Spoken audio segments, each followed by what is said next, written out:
Alright, welcome back everybody to Mountain Time Story Time.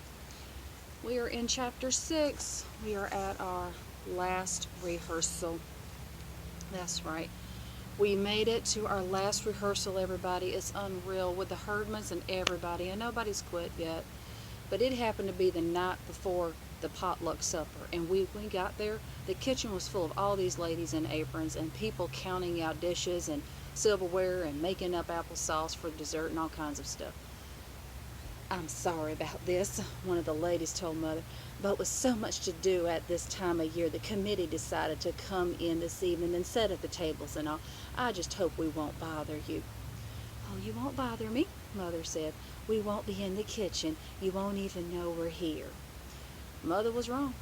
Everybody in that end of town knew we were there before the evening was over. "Now, this is going to be a dress rehearsal," Mother had told us, and right away 3 or 4 of the baby angels began hollering that they forgot their wings. Half the angel choir had forgotten their robes, and Hobie Carmichael had said he didn't have any kind of costume to wear.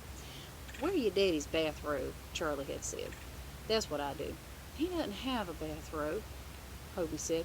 "Well, what does he hang around the house in?" Charlie had asked him. "Oh, just his underwear." That's what Hobie told him. Well, I looked at Alice Winnicott to see if she had gotten out her little notepad yet to see if she was going to write down something again, especially that. But Alice was all by herself in the corner, petting her hair. Her hair was all washed out and curled, and her robe was all clean and pressed, everything all perfect. She even had put Vaseline on her eyelids so they would shine in the light when we were singing in the angel choir. Come on now, girl. So that way, whenever people would see us singing, they'd be like, "Who's that little girl singing up there in the angel choir looking so pretty? Who could that be? Why isn't she married?" So she really thought a lot of herself.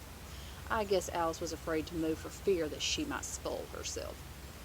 "Don't worry about your wings," Mother had said. "The main point of a dress rehearsal isn't the costumes. The main point is just to go make it through without any mistakes or stopping. And that's what we're going to do, just as if we were doing it in front of the whole congregation.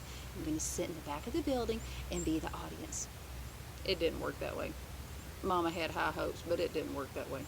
The baby angels came in at the wrong place. They had to go back out, and the whole gang of shepherds didn't come in at all for fear of Gladys.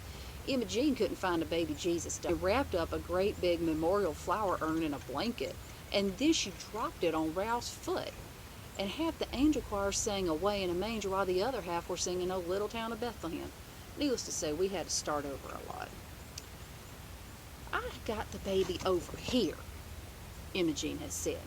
She was yelling at the wise men. "Don't touch him. No, don't touch him. I named him Jesus."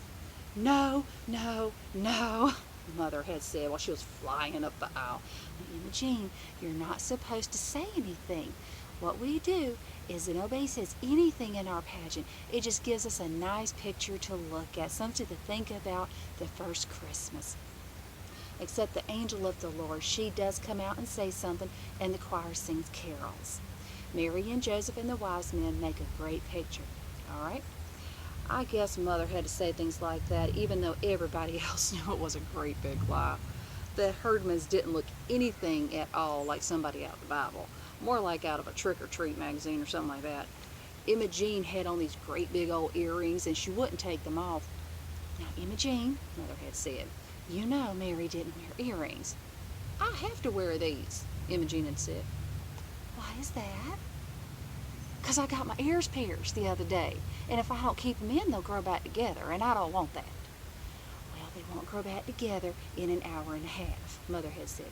"No, but I better leave them in there anyway." And she pulled on her ears, which made you shudder. It was like looking at one of those pictures in the National Geographic where them girls had them ears all stretched out and everything. Oh my goodness. "Well, what did the doctor say about leaving them in?" Mother had said. "What doctor?" "Well, who pierced your ears?" "Gladys, of course." That really made us shudder. The thought of Gladys Herdman piercing ears, I thought she probably used an ice pick, and I just kept watching Imogene to see if her ears would turn black and fall off. "All right," Mother had said, "but we'll try to find something smaller and more appropriate for you to wear in the pageant. Now, let's start again and go straight through. And I think I ought to be the one to tell them what his name is, Imogene had said. No, besides, you remember it wasn't Mary who named the baby. I told you, Ralph had whacked Imogene on the back. I am the one who named him. Joseph didn't name the baby either, Mother had said. God sent an angel to Mary to tell her what his name would be. Imogene sniffed. I would have named him Bill. Alice Wendlekin, she got so mad, out with a notepad again, and she wrote down that Imogene would name the baby Jesus Bill. What angel was that? Ralph had said. Was that Gladys? No, Mother had said. Gladys is the angel who comes to the shepherd with the good news. Yeah, Gladys had said. Unto you a child is born, she yelled at the shepherds. Unto me, Imogene had said. I'm the one who had the baby, not them shepherds. No, no, no. Mother sat down on the front row. It just means that Jesus belongs to all of us. Unto all of us a child is born. Let's start again. That's where we stop.